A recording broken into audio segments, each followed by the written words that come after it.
জানেন আপনারা কালগাঁও বাজারে একটা কসমেটিকের দোকান দিয়েছেন, খুব সুন্দর চমৎকার সব কিছুই পাওয়া যায়। আমি একটু আপনাকে দেখাচ্ছি, তারপরে ওনার বক্তব্যের জন্য ওনার কাছে ফিরে যাব। উনি আসলে একটু গরমে ফিল করতেছেন, যা বুঝতেছি আমি। এখানে দেখা যাইতেছে আমাদের রনি তালুকদার সাহেব ব্যস্ততার মধ্যে সময় কাটায় সব সময় উনি। আপনারা দেখছেন এনার দোকানে মোটামুটি সব কিছুই পাওয়া যায়। চিপস বাচ্চাদের জন্য আর বড়দের জন্য যদি গরম লাগে তো পাউডার আছে, সমস্যা নেই। তো এই যে আমরা ছোট্টবেলা লাড্ডিম খেলতাম, লাড্ডিম চিনেনি আপনারা, দেখেন লাড্ডিম।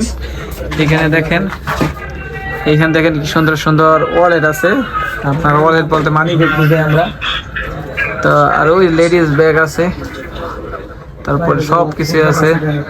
আর আপনাদের যার যার বল লাগবে, বিশেষ করে আমরা বর্তমানে ফুটবলের সিজন চলতেছে, এখানে কিন্তু নাম্বার 1, ঠিক আছে, ডিআর যে বলটা, সে বলটা এখানে পাওয়া যায়, 1 নম্বর বল। ঠিক আছে, যাদের যাদের লাগবে চলে আসবেন রফিক সাহেবের দোকানে। আর দেখেন কসমেটিকের সমস্ত সামগ্রী তার কাছে আছে।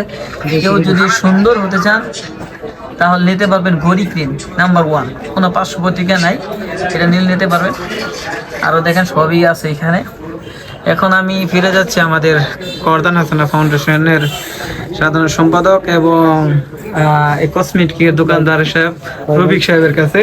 ঠিক আছে, জনাব রফিক সাহেব, আপনি আপনার দোকান সম্পর্কে এবং আমাদের করদান হাসানা ফাউন্ডেশন সম্পর্কে কিছু মূল্যবান বক্তব্য রাখবেন।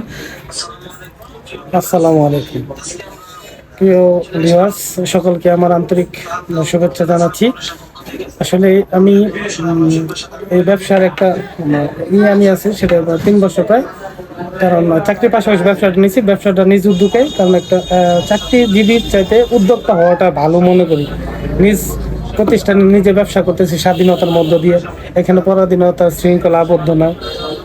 সেই ক্ষেত্রে ব্যবসাটা মনে করি খুবই ভালো, এবং ব্যবসা একটা হালাল জিনিস, নবী করিম সাল্লাল্লাহু আলাইহি ওয়াসাল্লামের একটা পথ প্রদর্শক মনে করি, সেজন্য আমি ব্যবসাটা নিয়েছি।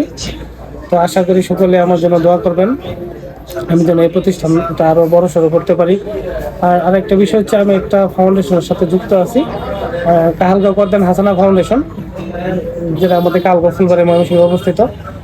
আমাদের মাননীয় চেয়ারম্যান জনাব আব্দুল হামিদ সাহেব উনি একটা ভালো উদ্যোগ নিয়েছেন। সেই উদ্যোগের সাথে আমিও সম্পৃক্ত থাকতে পেরে এবং কাজে সহযোগিতা করতে পারে আমি নিজেরও অনেক ধন্য মনে করতেছি। কারণ এই ফাউন্ডেশনের মাধ্যমে অসহায় মানুষের পাশে থাকতে পারতেছি।